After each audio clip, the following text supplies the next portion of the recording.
I got this question the other day. I thought I'd share this with you.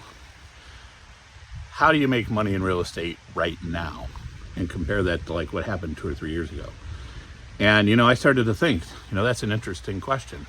I've always said that in the real estate business, you have to take the cycle, right? You got to kind of take what the defense is giving you. Real estate's no different. You have to react to whatever's happening currently in the cycle. So 2 or 3 years ago, we were in an environment where we had low interest rates, quickly rising rents. So what you did is you bought value add deals with huge upside, make sure you executed on your business plan, and then over the long run, you're going to make a huge amount of money. Now it's a little different because rents are starting to level off, and in some markets, they're actually rolling over. We have a lot of new product coming to the market in some markets, so that pushed downward pressure on rents. And then finally, we have higher interest rates.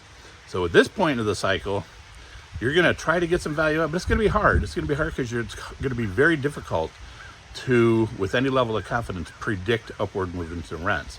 So now you got to play the cycle and think about the asset quality that you could pick up. It may very well be, because interest rates are where they are, the higher quality assets can be bought at cap rates that we have not seen in a very, very long time.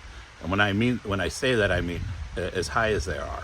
You're getting newer product in Florida in the 5.75% cap rate range right now. It's tough, but think about that. We have not seen that, in an extremely long time.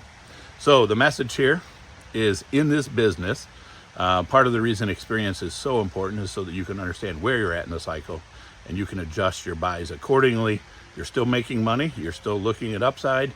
It's just how you're getting that upside might be a little bit different at this part of the cycle. Hope this helps. If you like the content that we've shared here, please be sure to subscribe to our channel and hit the bell. So thank you again, and have a wonderful day.